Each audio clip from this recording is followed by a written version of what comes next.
A história do Brasil foi contada de muitas formas, mas poucos de fato ajudaram a moldar essa história, como um gigante da mídia que chegou a ter quase 100 empresas. Hoje, a gente vai desvendar a saga dos Diários Associados, um império que, por décadas, definiu a comunicação no país e que, para não desaparecer, precisou se reinventar de um jeito, de um jeito totalmente inesperado. A pergunta que guia nossa análise de hoje é exatamente essa. Como é que um colosso que já foi o maior da história da imprensa brasileira encolhe para conseguir sobreviver na era digital? A resposta, envolve muita visão, muito poder e um plano de sucessão que desafia qualquer lógica de negócio tradicional. Então, vamos mergulhar nessa história.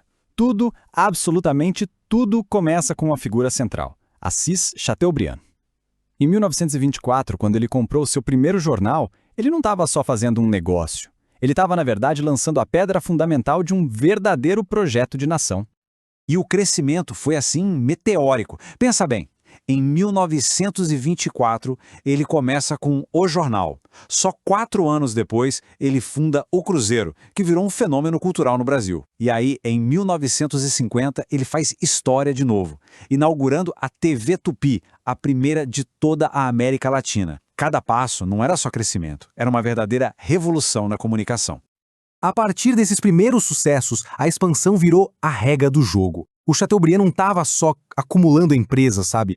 Ele estava, na verdade, tecendo uma rede gigantesca de poder e de informação que iria conectar o Brasil de ponta a ponta, moldando a opinião pública como ninguém jamais tinha feito.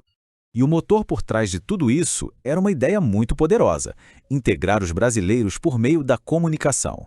Essa era a missão declarada do Chateaubriand. Uma visão assim super ambiciosa que justificava essa expansão implacável por jornais, rádios e TVs em todo o território nacional. E até onde esse sonho chegou? Bom, no auge, os Diários Associados eram um conglomerado de quase 100 empresas. 100. Um número que por si só já demonstra o tamanho do poder e da influência que esse grupo exerceu por décadas e décadas aqui no Brasil. Mas aí fica a pergunta, né? O que acontece quando o fundador de um império tão centralizado começa a pensar no futuro, no fim da vida? O Chateaubriand, que estava sempre um passo à frente, arquitetou um plano de sucessão que, não se parecia com nada que o mundo dos negócios já tinha visto. A solução que ele encontrou foi o tal do condomínio acionário.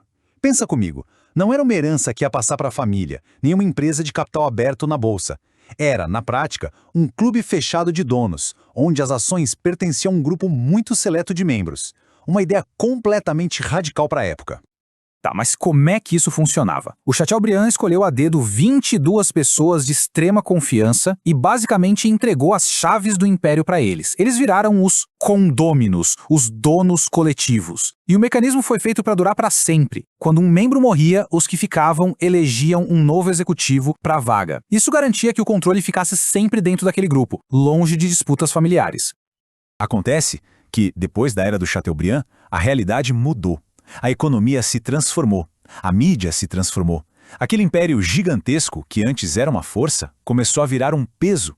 A estratégia, então, precisou mudar drasticamente. O foco deixou de ser expansão para ser contração. O maior exemplo dessa nova fase veio em 2015.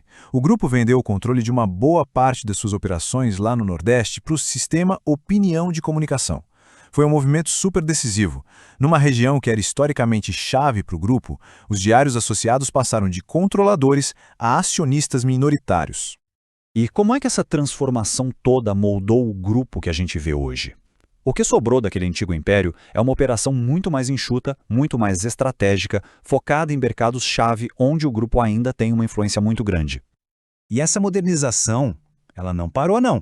Bem recentemente, em 2023, a gente viu uma troca de guarda importante na presidência, com Josemar Gimenez assumindo o comando depois de mais de 2 décadas de liderança do Álvaro Teixeira da Costa. É, sem dúvida, o início de uma nova era. Mas e o portfólio, como ele é hoje? Na mídia impressa, jornais de muito peso como o Estado de Minas e o Correio Brasiliense continuam sendo pilares importantes. Já na televisão, o foco agora é em afiliadas de grandes redes nacionais, como a Rede Alterosa, lá em Minas, e a TV Brasília. No rádio e na internet, a estratégia é a mesma: foco total. A Rede Clube FM está se expandindo nacionalmente, enquanto a Super Rádio Tupi mantém sua força lá no Rio de Janeiro.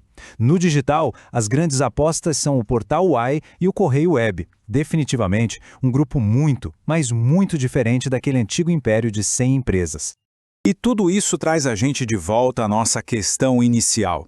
A jornada dos diários associados é um caso fascinante sobre a adaptação de um império que ajudou a construir a identidade de um país a um grupo focado em nichos estratégicos. A pergunta que fica no ar é: essa reinvenção vai ser o suficiente para garantir a relevância desse legado por mais um século?